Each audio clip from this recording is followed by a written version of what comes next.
I'd like to tell you about a show of epic proportions. I prefer me some magic when I'm trying to get in and out of houses undetected. I prefer me some magic. A show where the boundaries are pushed. I like spam. Is there something wrong with that? No, nothing at all. If you prefer meat with jelly on top of it, go right ahead. I'd like to tell you about that show, but that is not this show. This show is the Fortean Slip, with host Chris York. I have a tendency to go to dark places with my humor. It is what it is. It's not going to change anytime soon. Co-host Steve Alcorn. It was so earth-shaking and mind-blowing that even John Teeter in the future knows about it. And reoccurring, ever-present special guest Matt Knapp. Yeah, somebody should have put out like a giant bug zapper and just ended that whole Mothman debacle. A show that lacks taste, a filter, and listeners. Are you listening? Are you like hearing the fucking fart? Yeah. You're not just smelling it, you're hearing Not the shit. just smelling. Audible as well. That would be something else. Whoa. But You well, have I do. farts that you can't tell if it was you or not? Well, yeah, because What you are about to hear may be offensive, but we don't really give a fuck.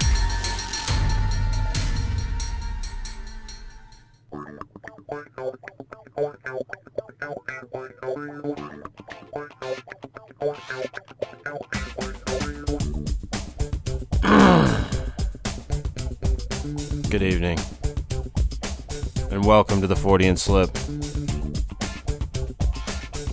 This is episode... What fucking episode is this? 26, I think? Somewhere around there? sounds good. Sure. I don't even know what to call this episode.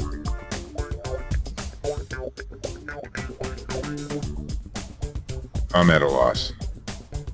You should be. Matt, you got anything? I always am.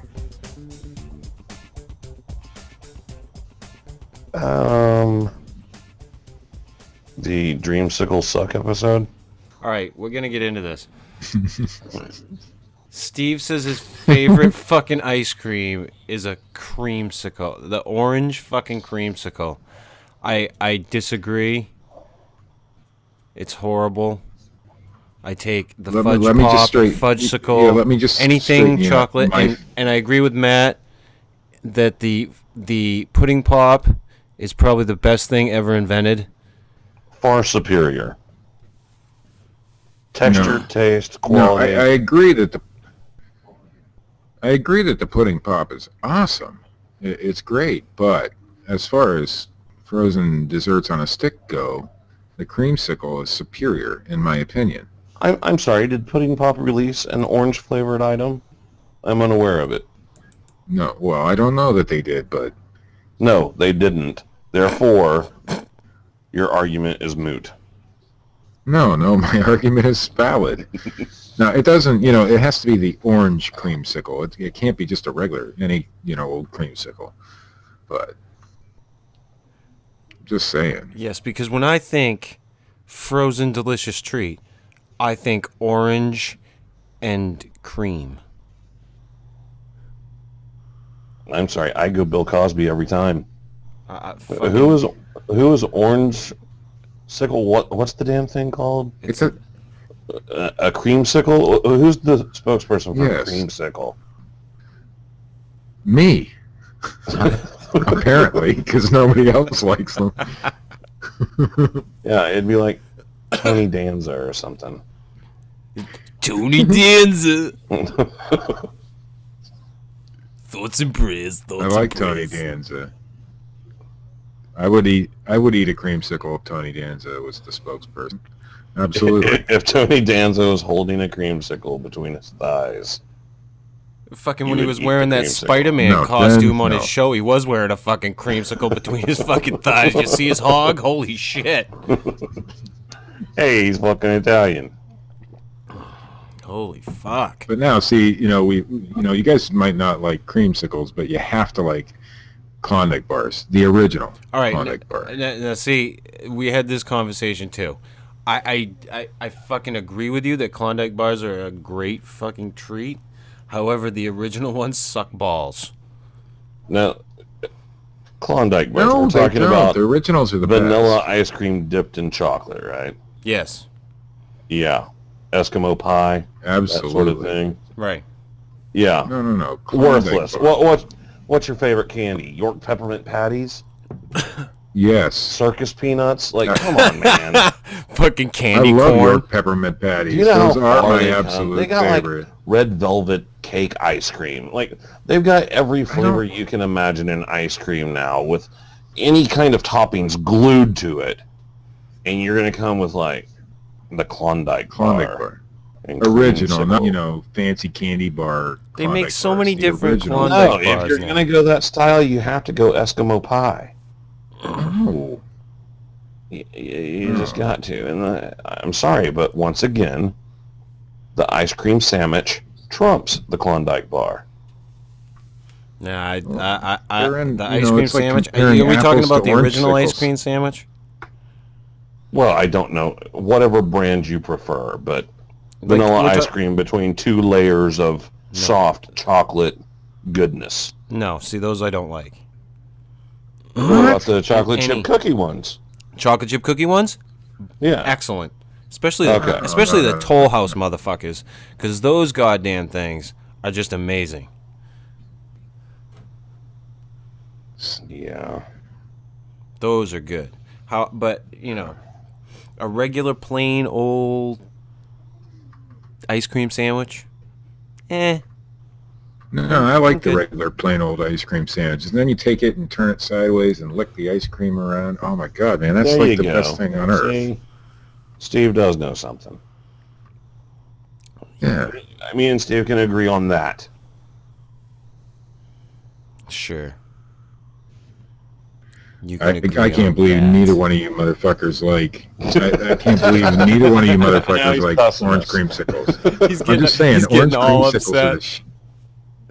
the But I do, just regular plain ice cream sandwiches. They are good, delicious. No, I've never liked They're anything. like heaven on a stick. I've never liked anything fruit with my ice cream. Really, I've never been a fan. You I probably was don't even whenever I like- was a kid. I was excited about the colors, so I'd like ask for like lime sherbet and stuff like that. But Yeah. All right, enough of that bullshit. I don't like that stuff. Though.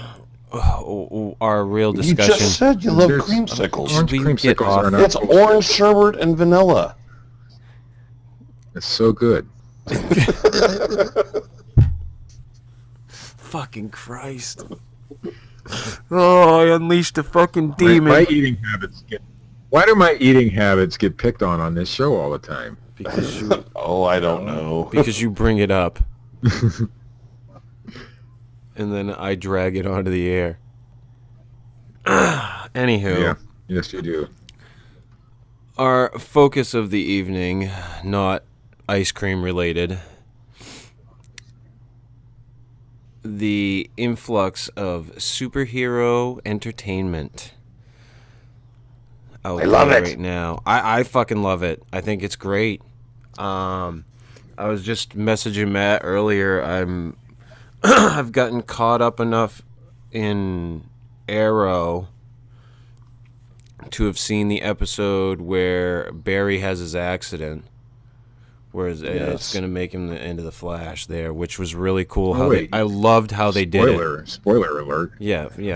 I don't give a shit. Spoiler alert! It's like last season. Yeah, it's been like how many episodes just now ago? watched the pilot episode. But anyway, I just now watched the pilot episode today. yeah. Well, Okay, well, here, let's go with the virgin that just popped his cherry. Yeah. What do you think of the show? As a Well, non-comic book reader. Well, I'm Television familiar watcher. with that kind of stuff. Oh, I wasn't sure, a with little familiar. creamsicles you know. and spam treats if you were allowed to partake in comic books.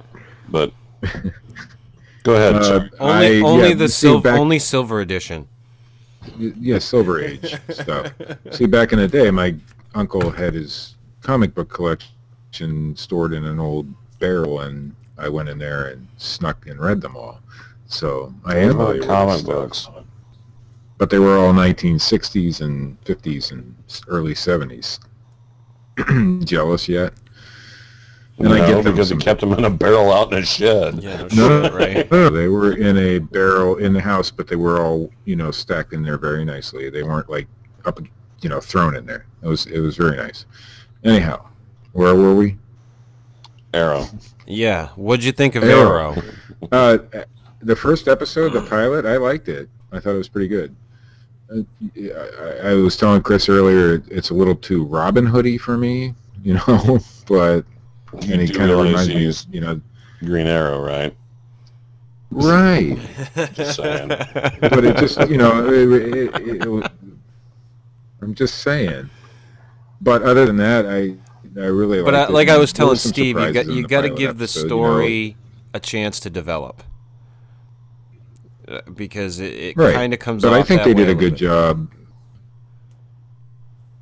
Right. I think they did a good job explaining the origins of why he became what he is. I think they did a really good job of that.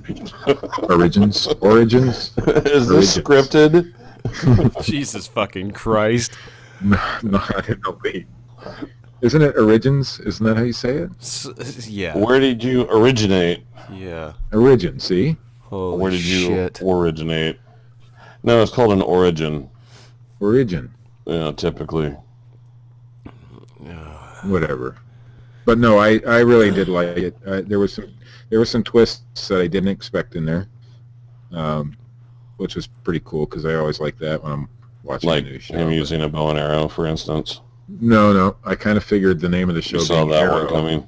Yeah, I kind of saw that coming, but like what happened at the end of the episode, explaining what happened to his dad and stuff. That kind of was a twist to me. I don't want to spoil it for anybody who hasn't seen it yet. Yeah, because it was only fucking the first episode of last How long has this been on? Well, you are actually the last person that hadn't seen it. So yeah, no shit. I think we're safe. Did you ever watch any issues of Smallville? Guy, that was. Did you ever watch I any? used to watch Smallville. Okay. Yeah. Okay. What? Smallville. Well, I never finished Smallville, and I got to like the I didn't watch fourth, a lot of it. the fourth or fifth season. I can't remember which season I ended in. That I got up to. It was. How do I want to put this? It satisfied me enough and irritated me not enough to make me not watch it. And I was always hoping that they would, at least... Like, I think I once read that they were never going to make him fly in the show, which kind of ticked me off a little bit. What? But eventually they wound up kind of doing it, as if I remember correctly. It's been a while since I've watched the show. I don't think I watched But Arrow is far more than superior one season of that. in its writing and That's kind of what I was getting at. Arrow seemed to kind of follow up. I mean, don't get me Smallville. wrong. Arrow still has a little bit of that teenagey shit. It does. That Smallville had way too much of. Right. And I'm hoping that when they start The Flash, which is coming up, they just announced that recently, that they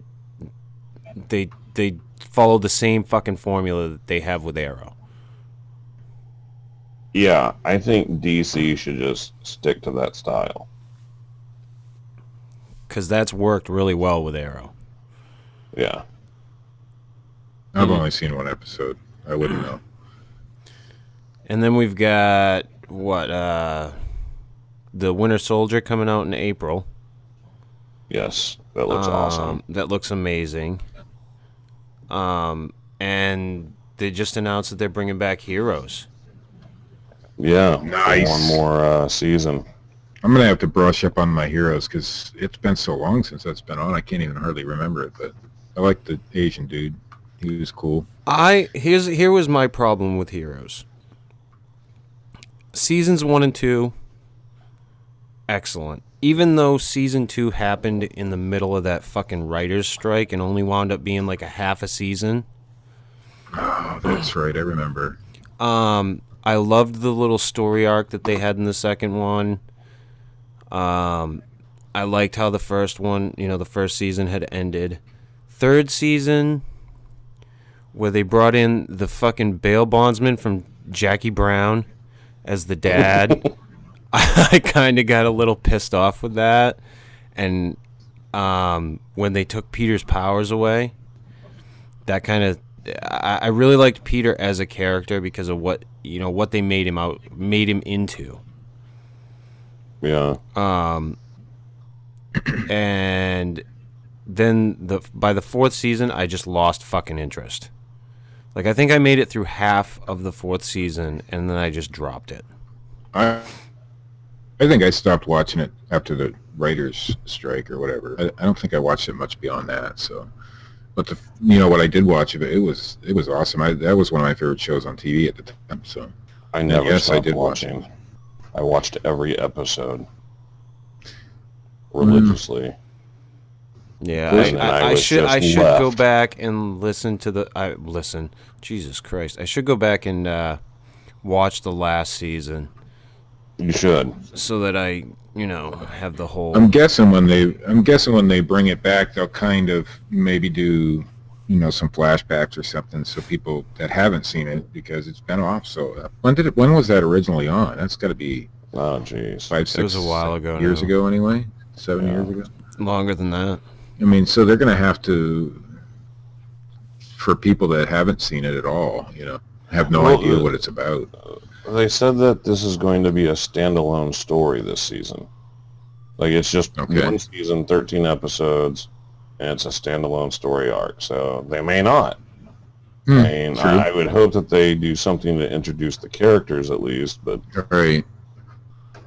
I don't understand why it got taken off the air to begin with. No, it was a hell of a show. Yeah, it was very popular, had a lot of viewers, and they just canned it. I mean, I guess, it had something to do with production costs and people wanting more money and things like that, but... I think it lost a little momentum, too. But every show does that. Yeah, and I think that was the problem, though. You can't tell me that Dallas never lost any momentum, or Cheers, and Cheers was on for like 30 years. Yeah. But do you tune in for The Simpsons every week? Seinfeld never lost it. But I think that the show lost a little bit of momentum with people, and I think that was the problem. It just what the I like second most season about Heroes being only when it was on, it wasn't. Sorry, I must be on a delay again. And go. Yeah. I'm on a delay. So you're delaying. Yeah, so you're just not fucking speaking. Yeah, well, I don't know what to do. Jesus I'm Christ. scared. Yeah, I guess the fuck you are. Anywho. No, what I was going to say was, what I liked about Heroes the most was, it wasn't hokey like all the other shows of that type back at that time. It was actually well written and a very good, well produced show. I really liked it. They got really good comic book writers in on the show. I think Jeph Loeb was one of the writers, and he was wasn't he in one of the producers too? I believe he was a producer. Yeah.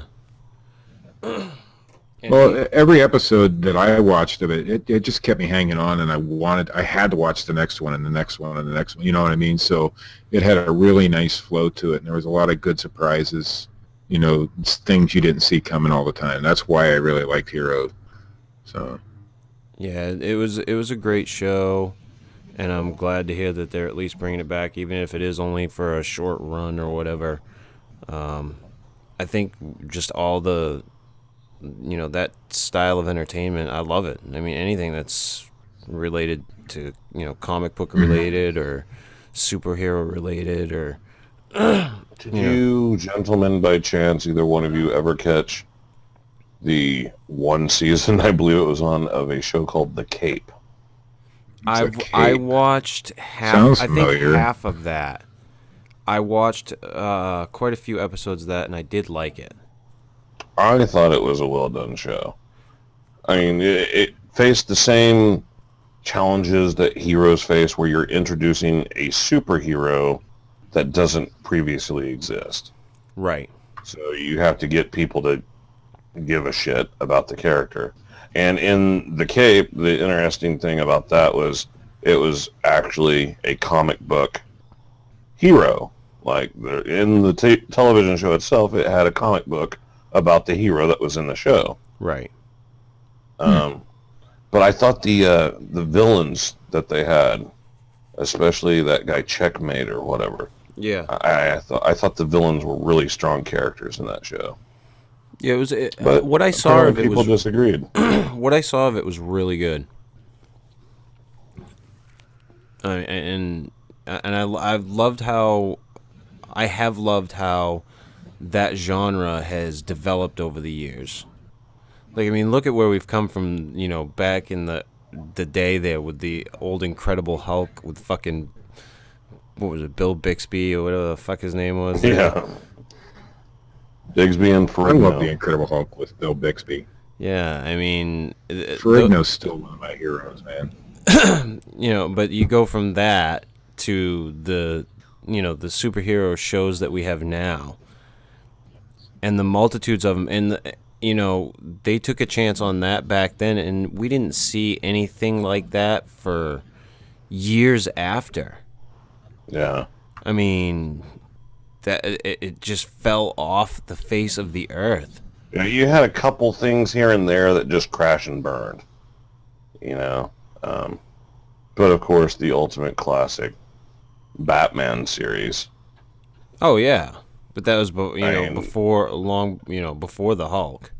Right, but And- it kind of set things off and just was never really followed through with after that. You'd think that would have spawned off all kinds of things, and you had things that were ultimately spawned off of it, but they were just horrible. And it Like ran the on old Captain on America TV and Fantastic forever. Four, and Like, it's like trying to cast a good Punisher. yeah, and I thought Thomas Jane was great as the Punisher. I thought the other characters around him kind of sucked.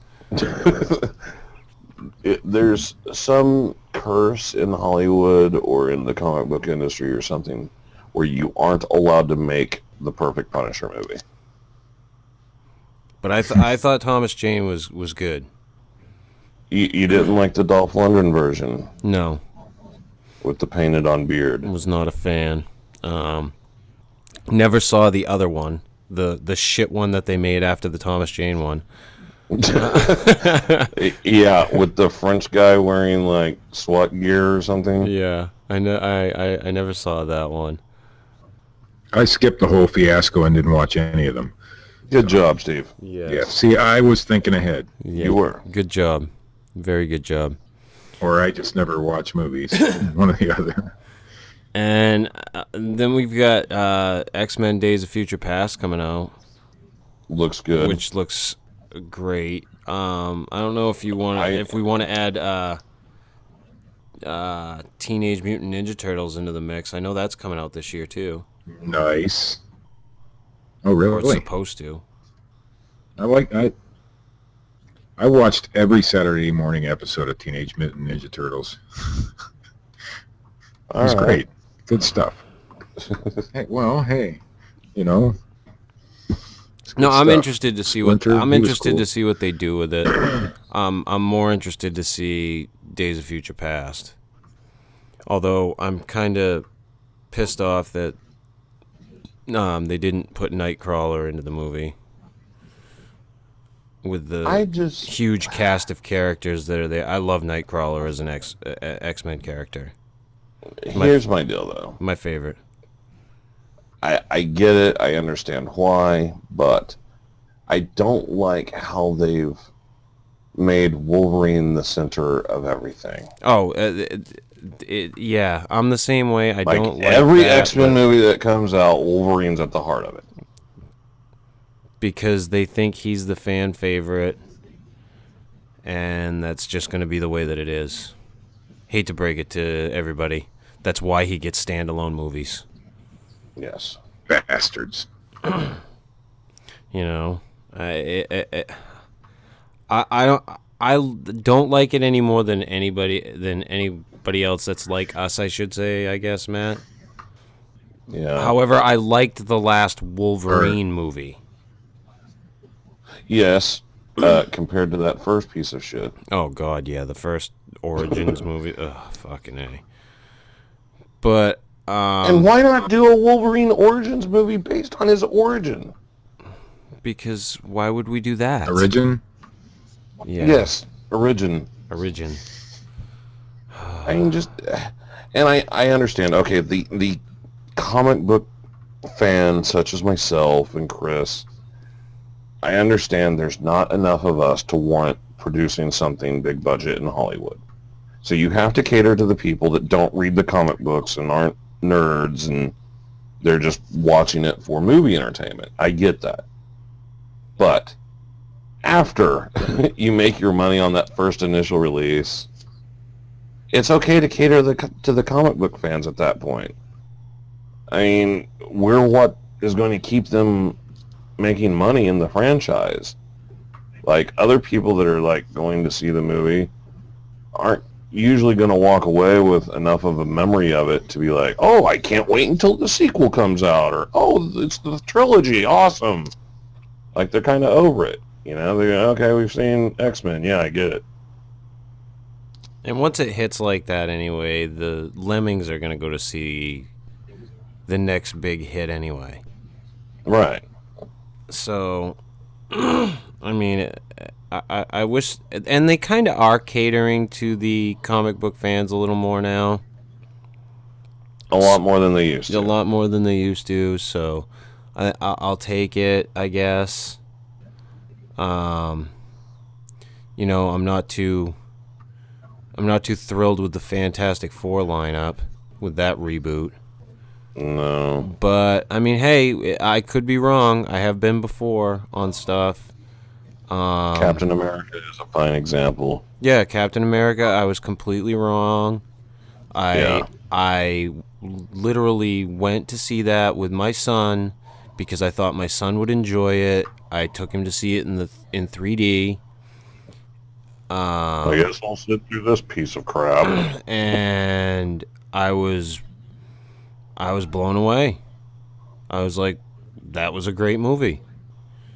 And I didn't think they were going to be able to pull any of it off. Like the CGI of him being small and then, you know, making him all ripped. And I didn't think the character was strong enough. And it was. So I was definitely wrong there. And now I'm like waiting with bated breath for the Winter Soldier. So Yeah. we could be completely wrong, but you know, and then we've got also this summer the Guardians of the Galaxy, which at first that one I want to see. At first, I was very, very tepid with this movie. I was not sure. And then the trailer came out. And I don't know why, because Matt and I have discussed this. I'm not big into the ha-ha funny humor when it comes to a lot of stuff. But this is one of those movies where I was like, when I saw the trailer, I was like, oh, God, I definitely have to see this fucking movie. because it hit a core with me, and the CGI looks on Rocket Raccoon and Groot looks amazing. Yes, it looks. How can you not watch a movie that stars a raccoon with superpowers? Well, he doesn't really have superpowers, I don't think. I think Yeah, he's I just know, he's actually a just super kind of dude. Well, he talks. Raccoon-y. Yeah. Yeah, see, that's a superpower for raccoons. Right? not from his planet. Oh, wait a minute. No, isn't he like a genetically engineered thing? I have no I idea. don't know. But I do want to see That's it. my whole issue with the entire movie, is that's not my Guardians of the Galaxy team. I like the original Guardians of the Galaxy. See, and I never read the comics, so I'm completely out of the loop on that one. Yeah. So, but I mean, not even worth talking about. I mean, and I'm hoping with like the Superman Batman thing. I'm really curious to see what they do with that. There's a lot of information that keeps coming out every month about, casting or whatever. People haven't been too thrilled about some of the casting choices, but hey, it is what it is, and none of us I say wait and watch it. None of us were all too sure about the Man of Steel to begin with. Right. Why make your decisions before? I mean, they'll cast it the way they want to cast it, and then watch the damn movie. And if you don't like it, then Hey, I'm still pro Ben Affleck. Yeah, so am I. I'm hanging in there. Okay, me 3. Whatever. This just in, I've changed my position. Yeah, this just in.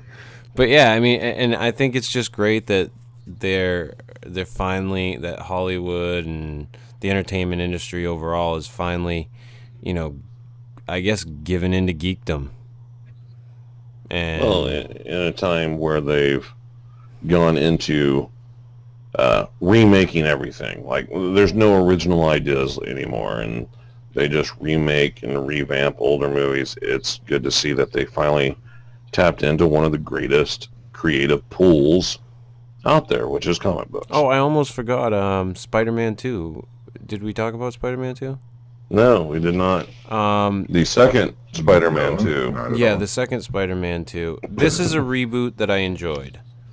Yes. Of the Spider-Man franchise. I am curious to see the second one. However, I really fucking wish that Sony would stop releasing trailers with more and more fucking footage in it, because they're gonna have the whole movie out there before the fucking movie comes out. Yeah, you want to enjoy the movie. Right, and I think I'm just hoping that it's not going to be one of those movies where it's really pleasant to watch and the story blows. Because the first one was really well done. I think we'll be all right. Yeah, I hope so. But I mean, from what I've seen in the trailers, at least, it seems like they've done a good job. yeah, and then we've got the oh shit, I almost forgot about this too. The spin-offs, well, not really spin-offs, but the Marvel licenses there that are going to be done by Netflix. You've got Daredevil, and there's a few other ones, and they're eluding me right now, but I know Daredevil's one of them. And there's like a few like not very well-known characters that they're going to be doing too. Everything that I've watched that's being done by Netflix has been really strong so far. Oh yeah, House of Cards, and I haven't seen what is it? Orange is the New Black. Right. I haven't seen the Lilyhammer there. I have seen Arrested Development. I did read today though that apparently Johnny Depp will not be playing Doctor Strange. No. I think it was a perfect cast idea, but apparently someone was quoted as saying it doesn't need a star. Whatever that means. Oh, yes it does. I'm thinking it needs one when that stars Johnny Depp, If they could have gotten Johnny Depp to be Doctor Strange, that would have been a slam fucking dunk. Slam Well, dunk. they could because, you know, he's Disney's boy for pirates, and Disney owns Marvel, so Yeah, it would have made sense. they could do it if they wanted to. Yeah. Well, gentlemen, we could go on. Well, I know Matt and I could go on about this forever, but Steve, don't you have some news?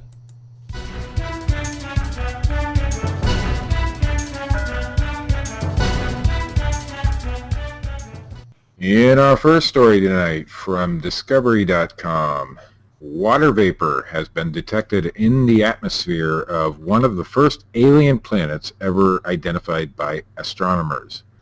Advances in the technique used to scan the atmosphere of this hot Jupiter could help scientists determine how many of the billions of planets in the Milky Way contain water like Earth, researchers said. The exoplanet Tau Bootis B was discovered in 1996 when the search for the worlds outside of our solar system was just kicking off. At about 51 light years away, Tau Bootis B is one of the nearest known exoplanets of Earth. The planet is considered a hot Jupiter because it is a massive gas giant that orbits close to its parent star. To analyze the atmosphere surrounding Tau Bootis B, scientists looked at its faint glow. Different types of molecules emit different wavelengths of light, resulting in signatures known as spectra that reveal their chemical identity. The information we get from the spectrograph is like listening to the orchestra performance.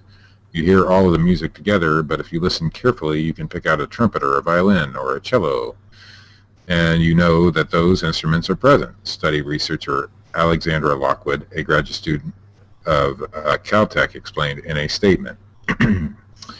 With the telescope, you see all of the light together, but the spectrograph allows you to pick out different pieces, like this wavelength of light means that there is sodium, or this one means that there is water, Lockwood added. Scientists have used spectrograph analysis to find water signatures on other alien planets before, but only when those worlds passed in front of their parent stars. Tau Bootis B does not transit in front of its parent star from our viewpoint on Earth, but Lockwood and colleagues were able to tease out the weak light emitted by the planet using near-infrared Eshel spectrograph at the Keck Observatory in Hawaii. Steve doesn't understand anything he just said. You're right. Researchers have previously used a similar technique to find carbon monoxide around Tau Bootis B. That compound is thought to be the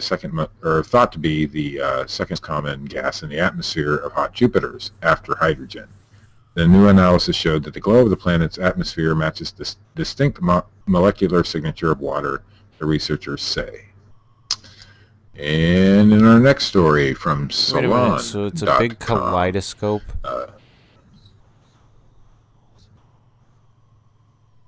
Yes. Apparently. Okay. From Salon.com. This light had roast beef. Science proves elephants are even smarter than we thought. One day in 2010, while taking a stroll in his backyard, Kandula, the elephant, smelled something scrumptious. The scent pulled his attention skyward. There, seemingly suspended in the air, was a sprig of bamboo decorated with bits of cantaloupe and honeydew. Stretching out his trunk, he managed to get the fruit and break a piece off the branch, but the rest of the tasty leaves remained tantalizingly out of reach. Without hesitation, he marched straight to a large plastic cube in the yard, rolled it just beneath the hovering bamboo, and used it as a step stool to pull the whole branch to the ground. 7-year-old Kandula had never before interacted with a cube in this manner. Determined to satisfy his stomach and his curiosity, he did something scientists did not elephants could do. He had Did not elephants could do? Did not know elephants could do. Reading. Which makes scientists sometimes miss things. Yeah. He had an aha moment. We didn't know elephants could stand on things. A couple of weeks earlier, a team of researchers led by Diana Rees and Preston Forwarder, then at City University, New York, had visited Kandula's home in the National Zoo in Washington, D.C. They placed sticks and sturdy cubes around the yard and strung a kind of pulley system similar to a laundry line between the roof of the elephant house and a tree. From the cable they dangled, excuse me. Dangled? You got tongue twisted on dangled? 2 syllables, really? From the cable, fruit-tipped bamboo branches of various lengths, both within and without Kandula's reach. After preparing the aerial snacks, they retreated out of sight, turned on a camera, and waited to see what the elephant would do. It took several days for Kandula to achieve his initial insight, but after that he repeatedly positioned and stood on the cube to wrap his trunk around food wherever the scientist Next week, Steve's going to read a news story that says elephant tramples scientists who won't quit fucking with it. He learned to do the same with a tractor tire, and he even figured out how to stack giant butcher blocks to extend his reach. And yes, that's my cats in the background. And in our final story of the night, and my personal favorite, Weird Science Weekly from yahoo.com. Poop-powered vehicles come to California. Here we go again. Yes. According to the Daily Mail. See, I let him pick out one news story, Matt. And he goes straight to poop every time. According to the Daily Mail, California's Orange County is powering vehicles with a new source of fuel. You just attributed this to Yahoo seconds ago. The first sentence in the story is, according to Daily Mail. Yahoo picked up the Daily Mail story, you see. So they quoted the Daily Mail, and I just read that. According to the Daily Mail, California's Orange County is powering vehicles with a new source of fuel, human poop. According to the Daily Mail, Steve might like scat porn. When human waste is treated by the Fountain Valley Waste Facility, the water is cleaned and recycled, while the solid wastes are pumped into a tank where bacteria can feed on them. The gases produced by the bacteria as waste, which is a mixture of methane and carbon dioxide, are then pumped out to act as a fuel for this facility's power plant. Some, though, are going towards a new project that will provide free fuel to anyone who can use it. The gases are put into a fuel cell where it produces hydrogen, which is then pumped to a nearby public refueling station. Can you imagine a traffic jam on a hot summer's day? Nice. Oh, Nice. Enough of this hydrogen is produced to refuel 200 vehicles every day. All right, that's not exactly poop-powered as much powered by hydrogen gas that's derived from bacteria eating human poop, but the latter just doesn't roll off the tongue as well. While there are still plenty of gasoline-powered cars on the roads in California, the number of hydrogen fuel cell cars is on the rise, and car manufacturers are helping this along. Hyundai, Toyota, Honda, Mercedes-Benz, and GM are all putting out hydrogen fuel versions of their cars soon, and there are already around a dozen refueling centers that have opened up around the state. Hyundai is even prepared to offer leases on the Tucson crossover that will include the hydrogen refueling from these stations for free.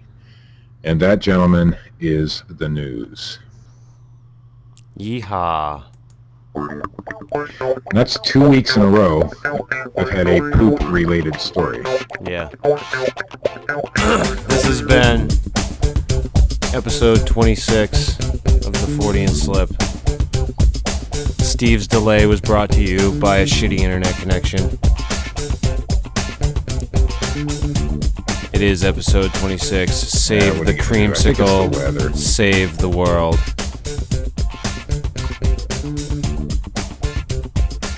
I'm still going to eat my creamsicles. I love them. And I make no apologies for that. If I had a superpower, it would be to eating the world's... to shut you off. I have my microphone muted, and it's like you hear me laughing. And you start laughing.